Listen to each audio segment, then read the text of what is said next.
رب زدني علما رب زدني علما وعملا. اللهم إني أسألك علما نافعا ورزقا طيبا وعملا متقبلا. آمین. الحمدللہ میری پیاری ساتھیوں، آج الحمدللہ 9 پارے جو ہیں وہ آپ نے سنے ہیں ترجمے کے ساتھ، ہمارے مکمل ہوئے. اللہ تعالیٰ اس قرآن پاک کو ہمارے حق میں حجت بنائے اور اس وقت کو ترازو میں ہمارے لیے جو ہے وہ نیکی کے اور وزن کے اعتبار سے بہت زیادہ نافع بنائے. آمین. آج سورہ اعراف کا جو بقیہ حصہ ہمارا 9 پارے میں آپ نے سنا ہے، اس کو پہلے ہم کر لیتے ہیں کہ اس میں سورت کے اندر جو ہے اللہ کی رحمت کے حصول کے حوالے سے بات کی ہے کہ انسان اپنے رب کی رحمت کا بڑا محتاج ہے. اللہ کی رحمت کے حصول کے کیا ذرائع ہو سکتے ہیں، کیسے میرے رب کی رحمت جو ہے وہ ہمیں حاصل ہو سکتی ہے. تو اس میں سب اعوذ سے باللہ من الشیطان بنیادی اور الرجیم، بسم پہلی اللہ چیز جو ہے الرحمن وہ ایمان الرحیم. ہے. سورہ فاتحہ ایمان آیت ایسی نمبر چیز 5. ہے کہ اہدنا اگر الصراط ایمان ہمارے پاس جو المستقیم، ہے وہ موجود ہے تو اور ہمیں ایمان سیدھے اپنی راستے کی اصلی حالت ہدایت میں دے. موجود ہے آمین. تو اللہ تعالیٰ کی رحمت کے ہم مستحق ہو سکتے ہیں. نبی صلی اللہ علیہ وسلم ایمان کے حوالے سے کیا بات فرماتی ہیں؟ آپ صلی اللہ علیہ وسلم نے فرمایا، حضرت عمرو بن عوف کہتے ہیں کہ آپ صلی اللہ علیہ وسلم نے ایک دن حضرت بلال کو بلایا، بلال بن حارث کو، اور فرمانے لگے کہ بلال جان لو، اے بلال جان لو. انہوں نے کہا کہ اللہ کے رسول صلی اللہ علیہ وسلم کس چیز کے جاننے کا آپ مجھے حکم دیتے ہیں؟ تو آپ صلی اللہ علیہ وسلم نے فرمایا، اس بات کو جان لو کہ جو لوگ میری سنتوں میں سے کسی سنت کے مٹ جانے کے بعد اس کو رائج کریں گے تو ان کو اس پر عمل کرنے والوں کے برابر اجر ملے گا، اور عمل کرنے والوں کے اجر میں کمی نہیں ہوگی. اور جو لوگ نئی بات یا کوئی اور چیز رائج کریں گے جو اللہ اور اس کے رسول صلی اللہ علیہ وسلم کی مرضی کے خلاف ہوگی تو اس عمل کو جو ہے وہ بدعت کہا جائے گا اور اس عمل کے کرنے والوں کو سزا دی جائے گی. اور جو ان کو دیکھ کے عمل کرے گا انہیں بھی سزا دی جائے گی اور ان کے سزا میں کوئی تخفیف نہیں ہوگی. عمل کی مضبوطی اتنی زیادہ کہ ایمان لانے کے بعد ہمارا فوکس جو ہے عمل کے اعتبار سے وہ پیارے نبی پاک صلی اللہ علیہ وسلم کی ذات بن جائے. ہم زندگی میں ہر وہ کام کریں جو رسول اللہ صلی اللہ علیہ وسلم نے کیا ہے، کرنے کا حکم دیا ہے، ہوتا ہوا دیکھ کے خاموشی اختیار فرمائی ہے، یہاں تک تو ہم کر سکتے ہیں. لیکن جس کام کو میرے لاڈلے نبی نے کیا نہیں ہے اس کو اپنی مرضی سے ہم نہیں کر سکتے، وہ ہمارے ایمان کو جو ہے وہ ناقص کر دیتا ہے. اتباع سنت کے حوالے سے آپ صلی اللہ علیہ وسلم نے یہ بھی فرمایا ہے، حضرت ابن عباس راوی ہیں، کہتے ہیں کہ آپ صلی اللہ علیہ وسلم نے فرمایا، جو شخص میری امت کے عام بگاڑ کے دنوں میں، جب یعنی بگاڑ آ جائے گا میری امت کے اندر، اس زمانے میں جو شخص میرے طریقے پر چلے گا تو اس کو 100 شہیدوں کے برابر اجر دیا جائے گا. اور اس کا اجر و انعام جو ہے کتنا ہوگا؟ 100 شہیدوں کے برابر. کس وقت میں؟ جب امت میں عام بگاڑ آ جائے گا. اور بگاڑ سے مراد یہی ہے کہ جب دین کا اصل چہرہ جو ہے وہ مسخ کر دیا جائے گا اور صحیح اور درست چیز جو ہے وہ ہمیں نظر نہیں آئے گی، دین کے اندر وہ چیز ڈھونڈنا مشکل ہو جائے گی. اس وقت میں جو صحیح سنت کے مطابق اپنی زندگی کو ڈھالے گا تو اس کے لیے جو ہے وہ بہت ساری اجر کی بات جو ہے، کتنا زیادہ اجر ہے؟ 100 شہیدوں کا اجر. اور ایک شہید کے بارے میں کیا آتا ہے کہ ابھی اس کی جو اس کا خون ہے اس کا ایک قطرہ بھی ابھی زمین پہ نہیں پہنچتا تو اس کو جنت میں اس کا مقام دکھا دیا جاتا ہے، اس کا گھر دکھایا جاتا ہے اور اللہ تعالیٰ اس کے گناہ معاف فرما دیتے ہیں سوائے قرض کے. کہاں ایک شہید اور کہاں 100 شہید، اور 100 شہیدوں کا اجر بھی ہمیں مل رہا ہے سنت کو اپنانے کی وجہ سے. یہ دوسری چیز تھی جو ہمیں اللہ کی رحمت کا مستحق بناتی ہے. اور تیسری چیز جو ہمیں اللہ کی رحمت کا مستحق بناتی ہے وہ ہے نبی پاک صلی اللہ علیہ وسلم کی اتباع کرنا اور نبی صلی اللہ علیہ وسلم کی جو مشن ہے آپ صلی اللہ علیہ وسلم کا، جو دین ہے، اس کے لیے ان کی نصرت اور معاونت کرنا، مددگار بن جانا.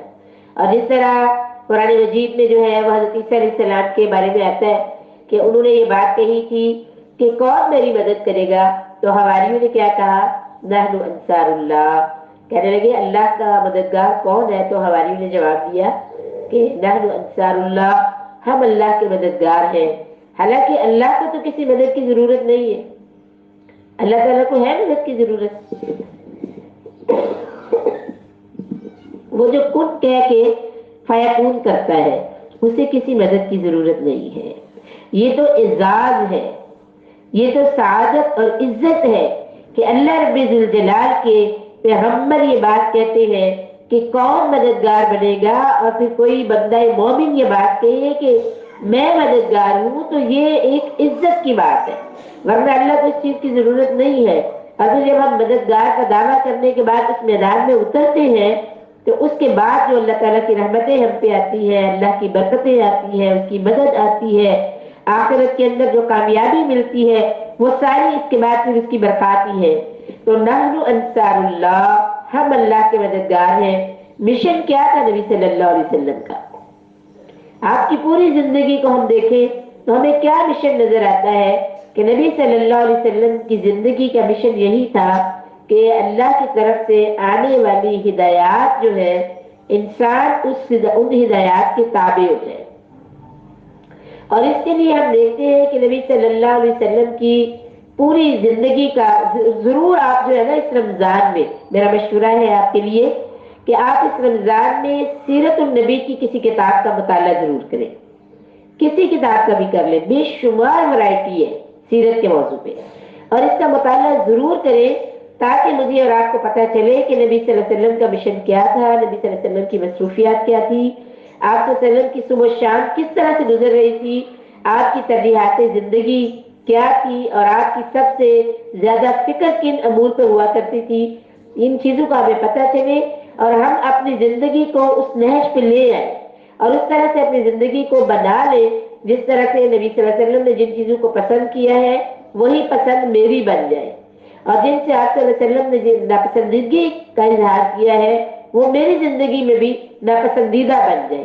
تو اس کے لیے سیرت النبی کی کوئی بھی کتاب جو ہے نا وہ آپ ضرور پڑھیں، مطالعہ ضرور کریں، یا احادیث کا مطالعہ شروع کر لیں، مسنون جو اعمال ہیں ان کا مطالعہ شروع کر لیں.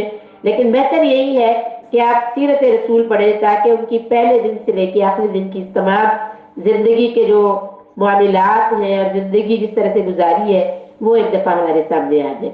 تو مشن نبی صلی اللہ علیہ وسلم کا یہی تھا کہ فریضہ اقامت دین، دین کا نفاذ، دین کو قائم کرنا. ساری زندگی اسی جدوجہد میں آپ صلی اللہ علیہ وسلم نے گزاری ہے، اور اس میں پھر ترجیحات آ جاتی ہے. پورا ایک پہلے کون سے کام کیے، بعد میں کون سے کام کیے، پھر کون سے کام کیے، یہ بھی ہمیں پتہ چلتا جاتا ہے.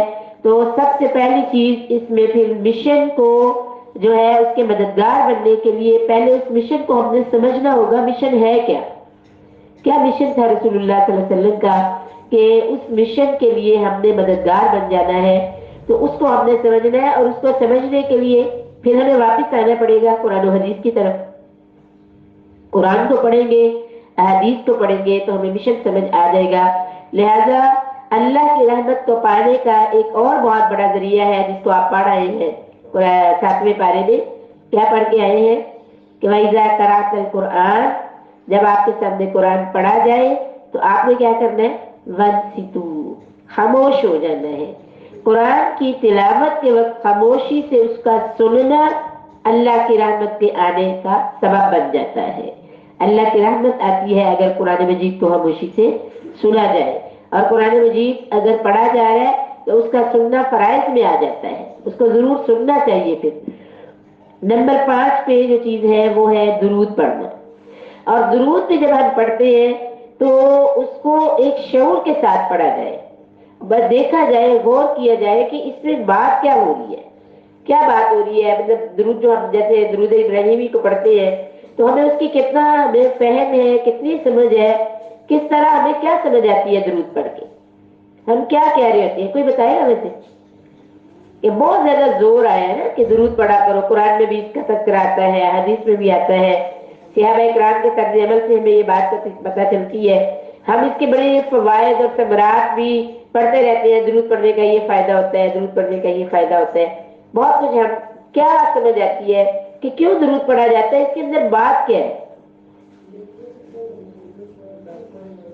جی نیکیاں ملتی ہیں، ایک دفعہ پڑھنے سے 10 نیکیاں ملتی ہیں، 10 گناہ مٹتے ہیں، 10 درجے بلند ہوتے ہیں، ایک تو یہ بات ہے جی۔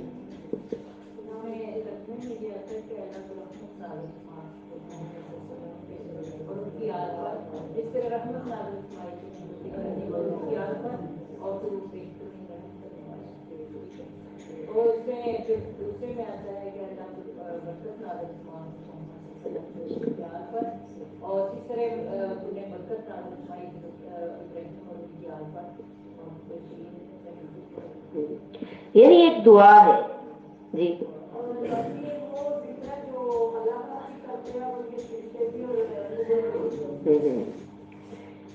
یعنی اللہ بھی، فرشتے بھی اور امت کو بھی حکم دیا گیا ہے، تو یہ اس کے اندر بیسک ایک دعا ہے کہ اللہ تو رحمت نازل فرما اور اللہ تو برکت نازل فرما نبی صلی اللہ علیہ وسلم پر اور ان کی آل پر، جیسے کہ حضرت ابراہیم پر تو نے یہ کہا۔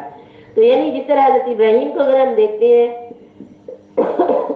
تو ان کے آل میں سے آپ دیکھیں کہ انبیاء کا ایک تسلسل ہمیں نظر آتا ہے، ایک تسلسل نظر آتا ہے، اور آخری نبی حضرت محمد صلی اللہ علیہ وسلم بھی انہی کے یعنی نسل میں سے جو ہے وہ ہمیں نظر آ رہے ہیں۔ تو آل سے مراد ایک تو گھر والے ہوتے ہیں نا، وہ مراد ہے، اور دوسرا یہ کہ نبی صلی اللہ علیہ وسلم کی آل میں ان کے جیسے وہ نماز میں ہم دعا پڑھ رہے تھے نا، اس میں پہلے انبیاء کے لیے دعا مانگی جا رہی ہے اور آگے آتا ہے وَعَلَىٰ عِبَادِ اللَّهِ الصَّالِحِينَ کہ اللہ تعالیٰ یہ صالح لوگوں کو بھی یہ چیز عطا فرما دے۔ اسی طرح اس میں یہ جو رحمت اور برکت کی دعا ہے نا، یہ امت کے لیے بھی کی جا رہی ہے کہ امت کو بھی یہ فیض پہنچے، یہ رحمتیں پہنچے، یہ برکتیں پہنچے۔ تو وہ اس طرح یہ ایک دعا ہے، اس کو ہمیں پورے شعور سے پڑھنا چاہیے کہ ہم اللہ سے مانگ کیا رہے ہیں۔ جب ہم اللہ سے برکت کا تقاضا کر رہے ہیں، رحمت کا تقاضا کر رہے ہیں، تو پھر ہمیں وہ کام بھی کرنے ہوں گے جس سے اللہ کی رحمتیں اور برکتیں حاصل ہوتی ہیں، اور وہ جس سے وہ فائدہ ہم جو ہے وہ لے سکتے ہیں۔ اور درود شریف کے بعد اگلی چیز 6 نمبر پر جو آتی ہے وہ ہے دوسروں پہ رحم کرنا۔ اور نبی صلی اللہ علیہ وسلم میں قربان ہو جاؤں، میرے لاڈلے نبی صلی اللہ علیہ وسلم کی حدیث یہ بات کہتی ہے کہ تم میں سے مومن وہ ہے جس کے ہاتھ اور زبان سے دوسرے لوگ محفوظ رہے۔ تو جب ہمارا ہاتھ بھی جو ہے وہ کنٹرول میں آ جائے گا اور زبان بھی محفوظ ہو جائے گی، میرے ہاتھ اور میری زبان سے کسی کو اذیت اور تکلیف نہیں پہنچے گی، تو میرا دل، اس کا مطلب ہے ان لوگوں کے لیے نرم ہے، دوسروں کے لیے رحم کا مادہ اپنے اندر پیدا کرنا، نرمی کرنا، شفقت کرنا۔ اور جتنی بھی چیزیں ہم دیکھ رہے ہیں، ساتھ قربانی ہمیں سکھائی جا رہی ہے قرآن کے ذریعے بھی اور حدیث کے ذریعے بھی، تو گویا یہ رحم جو ہے اس ایک حدیث کو اگر ہم لے لیں جس میں آپ سے وسلم نے فرمایا کہ وہ شخص ہم میں سے نہیں ہے جو بڑوں کی عزت نہیں کرتا اور چھوٹوں سے شفقت نہیں کرتا، فرمایا اس کا میرے ساتھ کوئی تعلق نہیں ہے۔ تو اگر یہ والا اصول بھی ہم اپنی زندگی میں لے آئے کہ ہم نے ہر بڑے کی عزت کرنی ہے۔ عزت احترام کیا ہوتا ہے؟ اطاعت کرنا، خوش رکھنا، دعا لینا، عاجز بن کے رہنا بڑوں کے لیے، اور چھوٹوں کے ساتھ شفقت کرنا، انہیں معاف کر دینا، ان کی ضرورتوں میں ان کا معاون بن جانا، ان کی دلجوئی کرنا، ان کی تربیت کرنا، ان کو دین سکھانا، ان کو اپنے قریب کر لینا، اپنے دل میں ان کے لیے جگہ رکھنا، اتنی جگہ کہ ان کے دل میں ہمارے لیے جگہ بن جائے، وہ ہمارے لیے نرم پڑ جائے۔ تو فرمایا وہ ہم میں سے ہے ہی نہیں جو بڑوں کی عزت نہیں کرتا اور چھوٹوں سے شفقت نہیں کرتا۔ اگر اس اصول کو ہم اپنی زندگی میں ڈالیں گے تو بہت نفع ہم کما لیں گے، اور یہ وہ چیز ہے جس سے اللہ کی رحمت حاصل ہوتی ہے۔ پھر فرمایا صدقہ کرنا، اس سے اللہ کی رحمت حاصل ہوتی ہے۔ اور صدقے کے بارے میں پڑھ رہی تھی کہ آپ صلی اللہ علیہ وسلم نے جب یہ بات کی تو یعنی صدقہ جو ہے وہ کیا کرو اور صدقے کے بڑے فائدے ہیں، تو عباس سے آبا نے کہا کہ یا رسول اللہ صلی اللہ علیہ وسلم ہمارے پاس اتنا مال نہیں ہے کہ ہم صدقہ کریں نا، مالی لحاظ سے کمزور ہیں ہم۔ تو آپ صلی اللہ علیہ وسلم نے فرمایا کہ صدقے کی تو بے شمار اقسام ہیں، اور ان بے شمار اقسام میں ایک قسم جو صدقے، یعنی بہت ساری اقسام ہے، کوئی کم اقسام نہیں ہے، تو آپ صدقہ کیا کریں۔ تو آپ صلی اللہ علیہ وسلم نے پھر اس کی وضاحت فرمائی کہ صدقہ کیا ہے۔ تو نبی صلی اللہ علیہ وسلم نے فرمایا کہ سبحان اللہ والحمد للہ ولا الہ الا اللہ واللہ اکبر، یہ پڑھنا بھی صدقہ ہے، یعنی ہر تسبیح صدقہ ہے۔ پھر آپ صلی اللہ علیہ وسلم نے فرمایا کسی کو نیکی کا حکم دینا بھی صدقہ ہے، برائی سے منع کرنا بھی صدقہ ہے، راستے سے تکلیف دہ چیز کو ہٹا دینا بھی صدقہ ہے۔ تو اتنی وضاحت کی، فرمایا اگر کسی کو سنائی نہیں دیتا اور آپ اونچی آواز سے اس کو بات سمجھاتے ہیں تو یہ بھی ایک صدقہ ہے۔ اگر کسی کی آنکھیں دیکھ نہیں رہی اور آپ اس کا ہاتھ پکڑ کے اس کو راستے سے گزار دیتے ہیں تو یہ بھی صدقہ ہے۔ اگر کوئی چل رہا ہے اور اس کے پاس وزن ہے اور اسے اٹھانا مشکل ہو رہا ہے اور آپ بڑھ کے اس کی مدد کرتے ہیں تو یہ بھی صدقہ ہے۔ اور پھر آپ صلی اللہ علیہ وسلم نے جب یہ اس کی اقسام بیان فرما رہے تھے تو حضرت انس رضی اللہ کہتے ہیں کہ ہم نے جب سے اسلام قبول کیا تھا اتنی خوشی کا موقع ہماری زندگی میں کبھی بھی نہ آیا جب یہ بات سن کے ہمیں اتنی خوشی ہوئی، ہمیں ایسے لگا آج تو ہمیں پتہ نہیں کیا مل گیا کہ اتنی آسان طریقے سے نبی صلی اللہ علیہ وسلم نے ہمیں بتایا کہ یہ سارے کام صدقہ ہے۔ تو گویا صدقے کے بارے میں ہمارا مطلب یہ ایک مائنڈ بنا ہوتا ہے کہ بڑا مال ہوگا تو صدقہ کریں گے، تو اپنی ضرورت پوری نہیں ہوتی تو کیا کریں؟ تو مال کا صدقہ بھی ضرور کریں، اس لیے کہ صدقہ اللہ کے غصے کو ٹھنڈا کرتا ہے، صدقہ موت کے وقت میں آسانیاں پیدا کرتا ہے، اور صدقہ قبر میں بھی ڈھال بنتا ہے، اور قیامت کے دن بھی ایک بہترین ڈھال بنتا ہے، اللہ کی ناراضگی سے بچنے کا سبب بنتا ہے۔ ضرور جو صدقہ میسر ہو وہ کرے، جو آپ کے لیے ایک نہیں ہو رہا دوسرا کر لے، وہ نہیں موقع مل رہا تیسرا کر لے، کوئی اور کر لے۔ اور پھر آپ صلی اللہ علیہ وسلم نے فرمایا کہ تمہارے جسم کے اندر 360 جو جوڑ ہیں ان کا صدقہ بھی ادا کیا کرو، اور ان کا صدقہ 2 رکعت نماز نفل پڑھنا ہے۔ تو نبی صلی اللہ علیہ وسلم نے جو اتنے آسان جو طریقے ہمیں بتائے ہیں، ہمیں اپنا جائزہ ضرور لینا ہے۔ میری بہت پیاری ساتھیوں، میری بہنوں، میری ماؤں، ایک عرصے سے ہم قرآن مجید کے ساتھ جڑے ہوئے ہیں، حدیث کے ساتھ بھی، ہم اس کو پڑھ بھی رہے ہیں، سن رہے ہیں، ہمیں اچھا بھی لگتا ہے۔ ہمیں آپ لوگوں کی زبان سے ایسے جملے سننے کو ملتے ہیں کہ ہمیں بہت زیادہ سکون آتا ہے، ہمیں بہت اچھا لگتا ہے، ہمیں آنے کو دل کرتا ہے، سن کے بہت راحت ملتی ہے۔ بہت ہی اللہ کا شکر ہے اگر وہ ہمارے دل کو مطمئن کرتا ہے اپنی بات سنانے کے بعد۔ لیکن میری پیاری ساتھیوں، اس کے ساتھ ساتھ ہم نے جب گھر جانا ہے تو وہ میدان ہے جہاں ہم نے ان چیزوں کو اپلائی کرنا ہوتا ہے، اپنی پریکٹیکل لائف میں اس کو شامل کرنا ہے ہم نے، اور ہم نے پھر اس وقت گہری نظر سے اپنا جائزہ لینا ہے کہ وہ باتیں جو میرے دل کو مسرور کر رہی تھی، جو مجھے خوش کر رہی تھی، جن سے مجھے اطمینان قلب حاصل ہو رہا تھا، اب ان کے آزمانے اور کرنے کا وقت آیا ہے، تو میں اس کے مطابق حد الممکن کوشش کروں۔ کمیاں رہ جانا کوئی بڑی بات نہیں ہے، غلطی ہو جاتی ہے، کمیاں رہ جاتی ہے، لیکن اللہ تعالیٰ نے قرآن مجید میں جو بات ہمیں بتائی ہے وہ کیا ہے؟ اللہ ما سعی، میں تم سے تمہاری کوشش پوچھوں گا، میں نہیں پوچھوں گا رزلٹ، نہیں پوچھوں گا، تمہاری فکر، تمہاری کوشش، تمہاری جدوجہد، یہ تم سے پوچھوں گا تم نے کس کام کے لیے کی ہے۔ اور اللہ اس چیز کو دیکھتے بھی رہتے ہیں، یہ بھی ایک کوشش ہے ہماری۔ ہم یہاں پہ آئے ہیں، اللہ دیکھ رہے ہیں، ہم یہاں پہ اسی لیے آئے ہیں کہ ہم اپنی اصلاح کر سکیں اور اپنے آپ کو بہتر کر سکیں۔ میرا بھی یہی مقصد ہے، آپ لوگوں کا بھی یہی مقصد ہے، اسی لیے ہم سب مل بیٹھے ہیں۔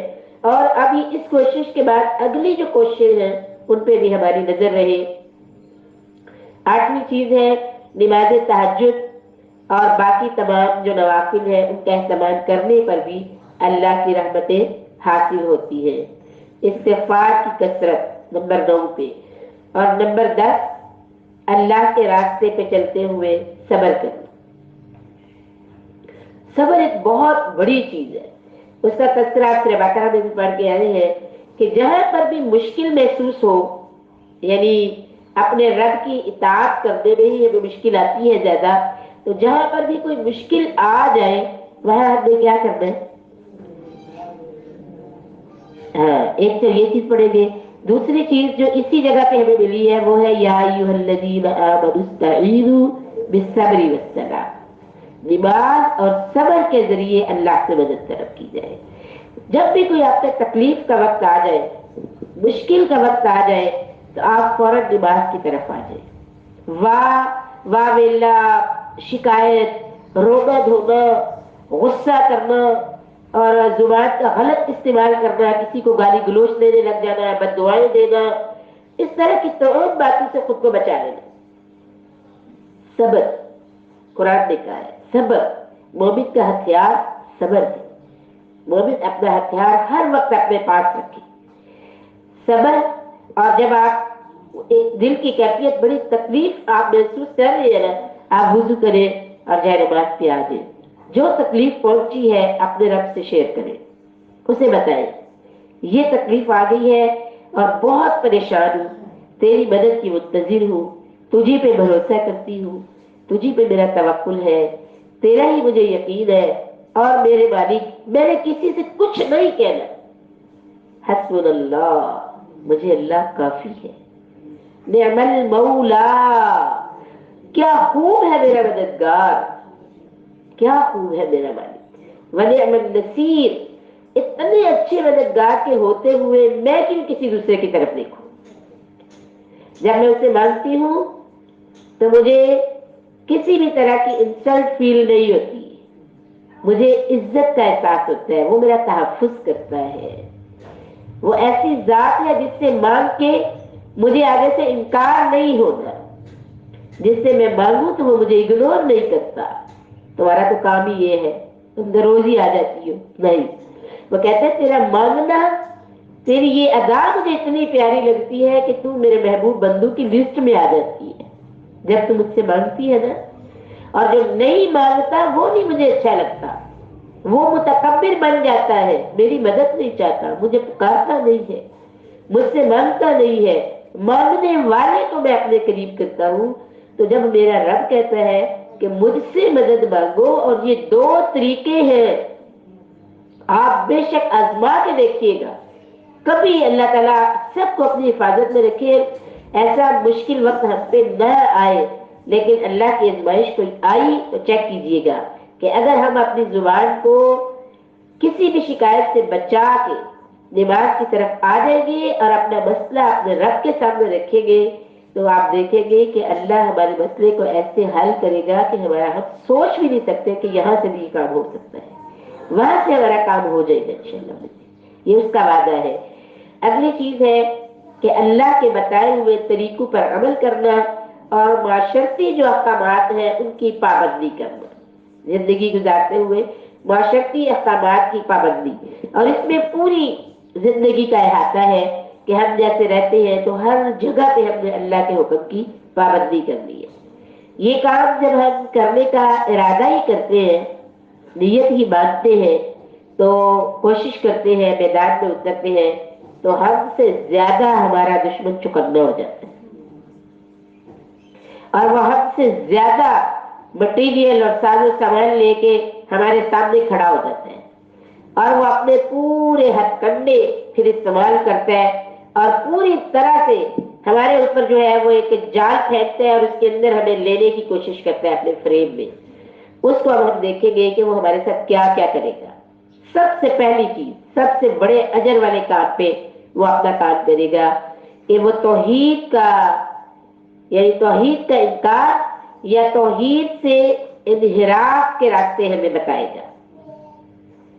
ایسے ہی بس ہماری وسوسے اور باتیں اور ایسے مواقع آزمائش اللہ کی طرف سے کوئی آ رہی ہوگی، ہمارا امتحان ہونے والا ہوگا، اللہ تعالیٰ ہمیں چیک کرنا چاہیں گے تو وہ آگے کھڑا ہوگا اور ہمیں بتائے گا کہ یہ تو بہت بڑا مسئلہ ہو گیا، اس کے لیے تو تمہیں ادھر جانا چاہیے اور تمہیں ادھر جانا چاہیے. تمہیں وہ ایسے راستے بتائے گا جس کی وجہ سے کفر اور شرک میں مبتلا ہو جائے گا. نمبر 2، بدعات کی دعوت دے گا. اللہ نے تو ہمیں کیا کہا ہے؟ آپ بسبرو، یعنی آپ نے صبر اور نماز کے ذریعے مدد مانگی. یہ ہمیں کیا کہے گا کہ یہ پڑھا لو، وہ پڑھا لو، ایسے کر لو، یہ ادھر یہ چڑھاوا چڑھاؤ، یہ اس سے تمہارا مسئلہ حل ہو جائے گا، یا پھر بدعات کی طرف لے آئے گا. اور بدعات کیا؟ یعنی وہ طریقے جو نبی صلی اللہ علیہ وسلم نے جو کام نہیں کیے ہم ان کاموں میں لگ جائیں گے. اور اس کے لیے جیسے ہم کچھ بانٹنے لگ جاتے ہیں، کوئی دیگ پکا کے کھلانے لگ جاتے ہیں، یا پتہ نہیں گھر میں پڑھائی کرنے محلے کے لوگوں کو جمع کر لیا، یہ پڑھ دو وہ پڑھ دو، اس طرح کے جو ہم کام کرتے ہیں یہ ہمیں شریعت میں نہیں مل رہے ہوتے نا. صحابہ اکرام پہ بھی مسائل اور مشکلات آتی تھی، لیکن کوئی آپ کو حدیث کے اندر، مستند حدیث کے اندر یہ چیز نہیں ملے گی کہ صحابہ نے لوگوں کو، باقی صحابہ کو اپنے گھر بلا کے کہا آؤ بیٹھو اور یہ پڑھو تاکہ مشکل آسان ہو جائے. ایسا نہیں. جو بات قرآن نے کی ہے نا وہ نظر آتی ہے ان کی زندگی میں. قرآن نے کہا ہے کہ نماز اور صبر، جب بھی مشکل آئی ہے صحابہ کی زندگی میں ہمیں نظر آتا ہے کہ مشکلات میں وہ کیا کرتے تھے، وہ نماز اور صبر سے اللہ سے مدد مانگا کرتے تھے. لیکن ہم آج وہ چھوڑ دیتے ہیں راستہ، اور جو ہمیں کوئی اور راستہ بتاتا ہے ہمیں وہ بڑا پرکشش لگتا ہے، اصل میں وہ ہمیں شیطان اس طرف لے کے جا رہا ہوتا ہے اور ہم اس پرکشش راستے کی طرف چل پڑتے ہیں. جیسے مثال کے طور پہ اللہ تعالیٰ قرآن مجید کے اندر حضرت یونس کا ذکر کرتے ہوئے کہتے ہیں کہ یونس نے مجھے اتنا پکارا کہ میں نے اس کو مچھلی کے پیٹ سے باہر نکال دیا، ورنہ وہ قیامت تک شاید وہی پڑا ہے. کثرت. اور بات کیا کر رہے تھے وہ؟ لا الہ الا انت، نہیں کوئی معبود مگر تو، سبحانک، تو پاک ہے، تو پاک ہے، تیرے سوا کوئی معبود ہی نہیں ہے.